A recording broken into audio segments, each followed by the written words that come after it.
Hello, my name is Kyle Matheson, and I'll be doing the background and significance portion of this presentation, along with one of our 5 whys diagram and additional recommendations.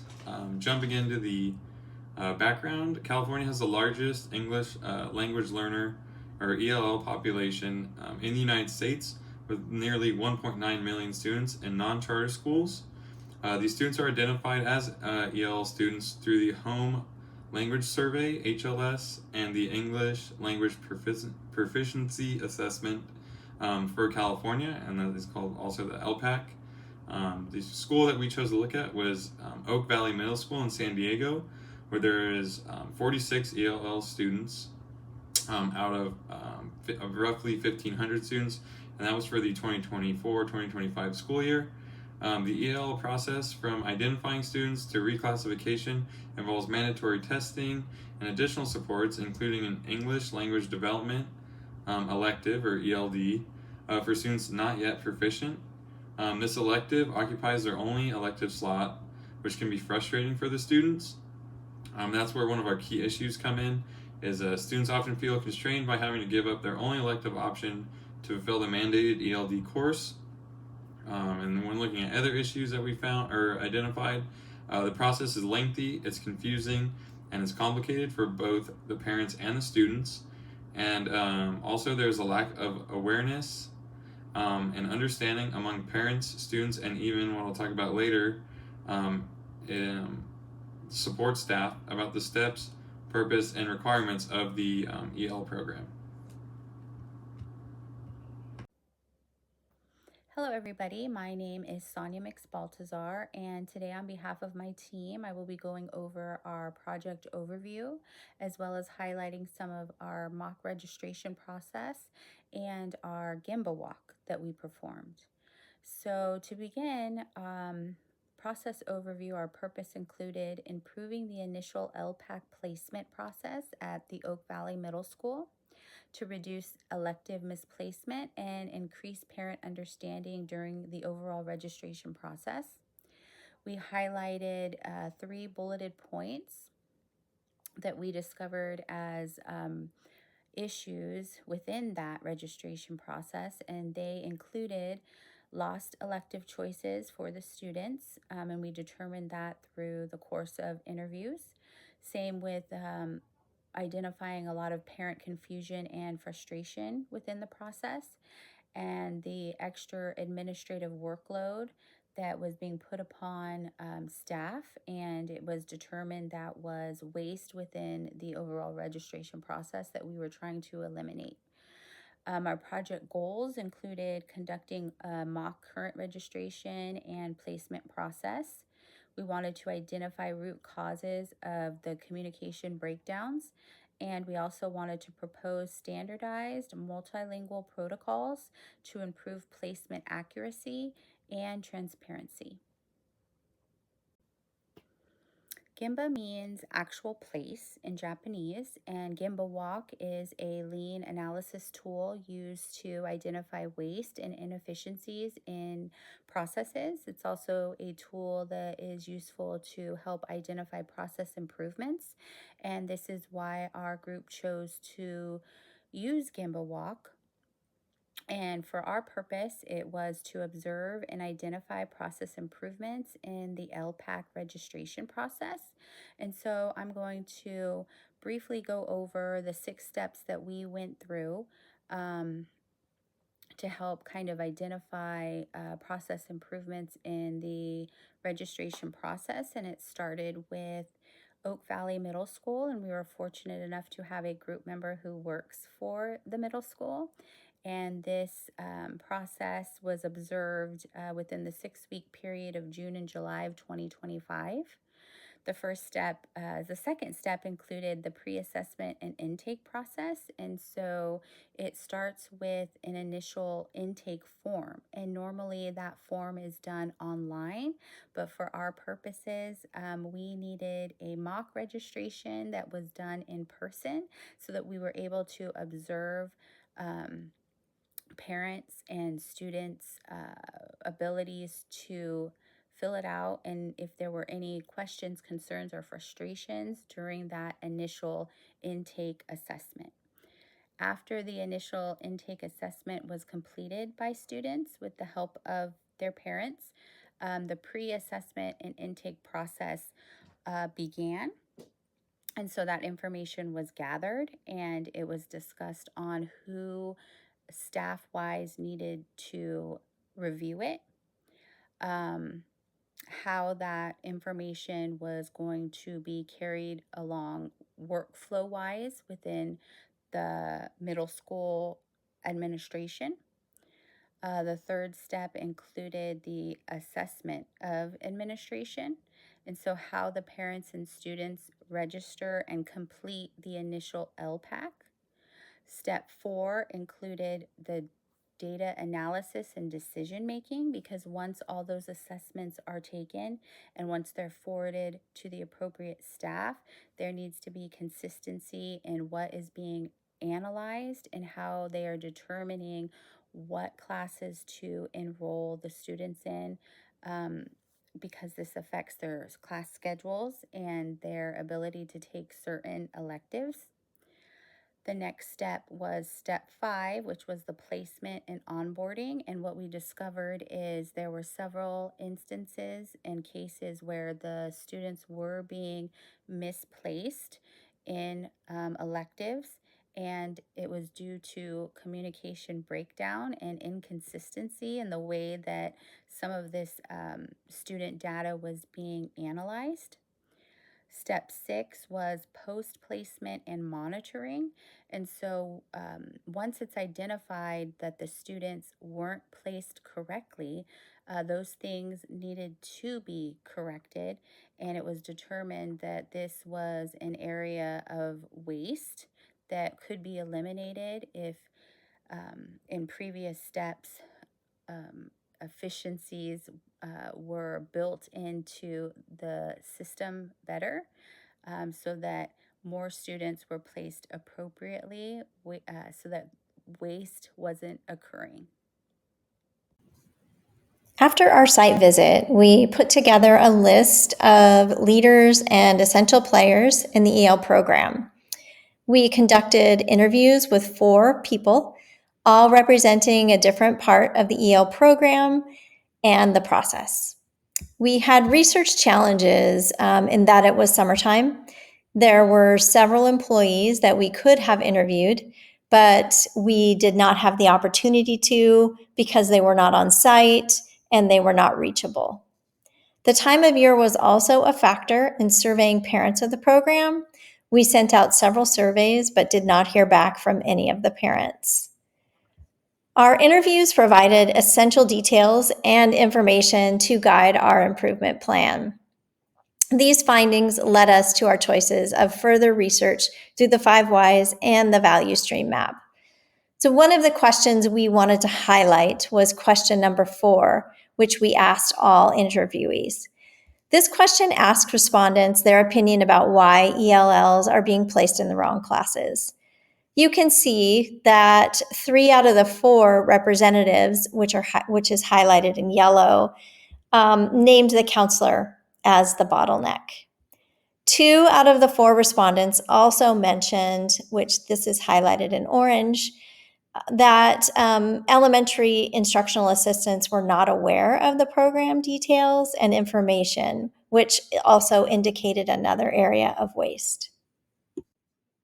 The second interview highlight slide is a slide that shows commonalities in responses. Again, these questions in particular were highlighted because each of the respondents mentioned the fact that one or more of staff members did not understand the EL program, whether it was reclassification requirements or even placement processes.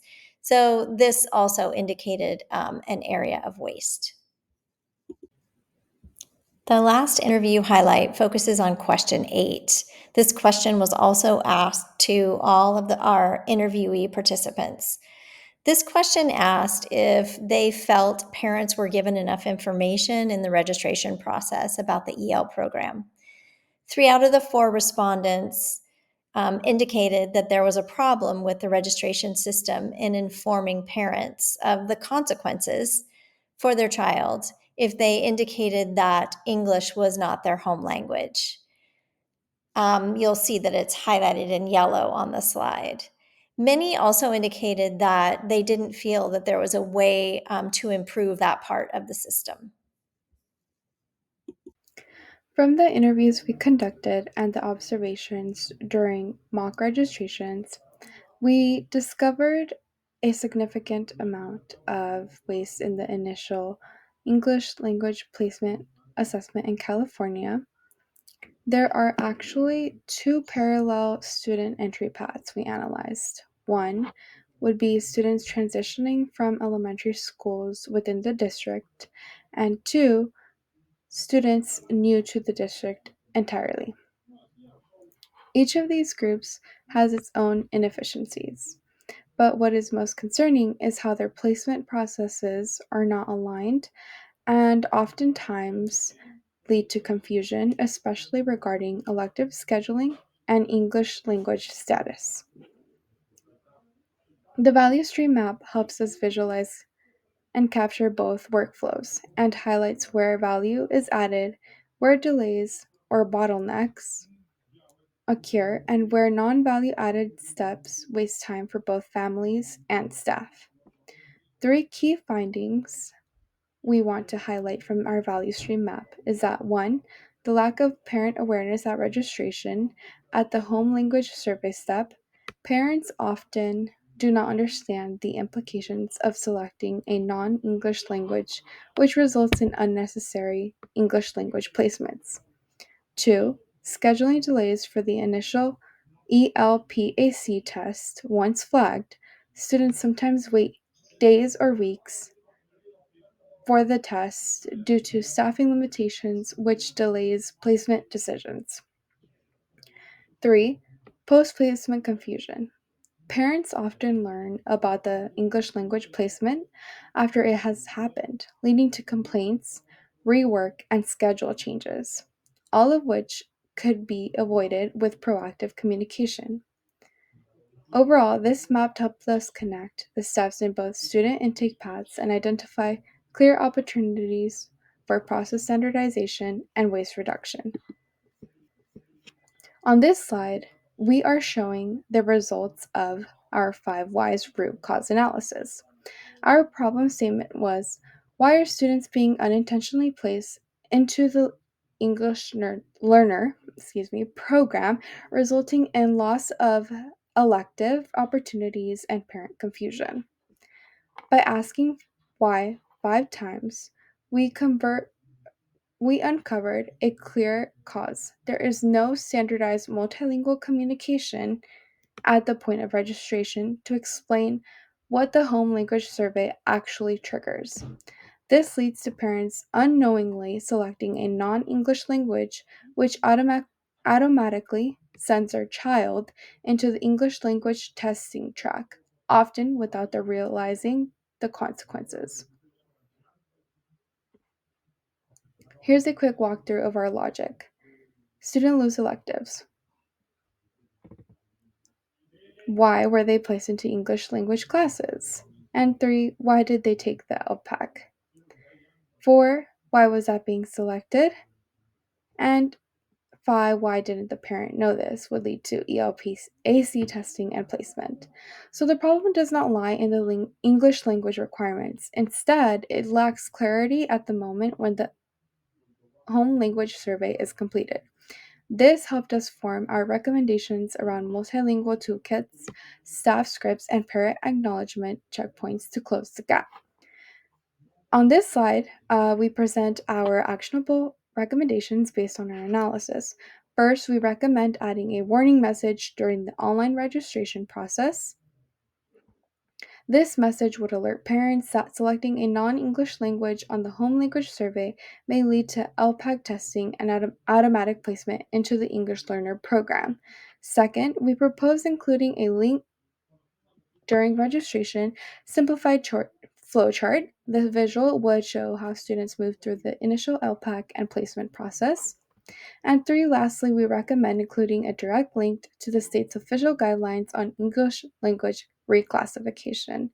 By incorporating these tools into the registration workflow, we aim to make the process more transparent, reduce miscommunication, and empower families to make informed decisions. Thank you. So when looking at our second 5Y diagram here and looking at the second problem that we identified in our report, the second key problem is the lack of staff knowledge about the English Learner Program. When looking at the 5Ys diagram, the first Y is there is no regular training or orientation provided for staff not directly involved in the EL program. And then moving on to the second one, the school administration assumes only EL teachers need to know about it, which can discourage the inclusiveness and shared responsibility of the program. If all the teachers are sharing their responsibility and share the same vision of wanting to help the students out, then they would have to know about it, and then that would help the parents and the students understand what exactly the program entails. Why the teachers probably don't know is the district or school may not explicitly state that EL students' success is a school-wide responsibility, because there are certain people that are in charge of the program. Other people involved in the school might not think that's important to them, and that is because the school does not have a documented communication plan to share the program details with staff. So there's no, like the first Y goes over, there's no training, there's no orientation, they don't have anything set in place of when a new teacher comes in to get that. And the last Y is the importance of the whole school involvement in supporting the EL students has not been recognized or prioritized in the school improvement plan. So when the school goes over what they need to work on, there's nothing being emphasized about helping the students that really need the help, or even helping the whole process out in general, so it's not as confusing, it's not as lengthy. And the solution to this was to implement school-wide EL training, regular communication, and shared accountability supported by resources and leadership commitment. And this would ensure that all staff understand and effectively support the EL program. Lastly, to wrap this presentation up, I'll be talking about the second round of recommendations. So what we came up with is that the school could have before school training led by the EL coordinator to explain reclassification requirements, size placement processes, staff roles in the reclassification, and how these affect the students. Parent and student education at the end of 4th grade through an evening meeting to explain how the EL program differs in middle school, led jointly by the elementary school and middle school EL coordinators. And this would give the students a whole year to work towards reclassification before they went into middle school. Another recommendation is early relationship building can be achieved by having the EL coordinator and counselors visit elementary schools to assist with class placement and connect with students ahead of time. One of the problems was they would kind of just get thrown in and be like, hey, you have to go take this test. They don't really know why. So if you could build that relationship early on, maybe they could take it more seriously, as I talked about in my first slide. And then the last one is instructional assistant training. This would be equipping them to explain the middle school EL elective during goal setting meetings. And this would be perhaps supported with a graphic organizer that illustrates the student's pathway from elementary school to middle school, and highlights the key differences that goes along it, kind of like our value stream.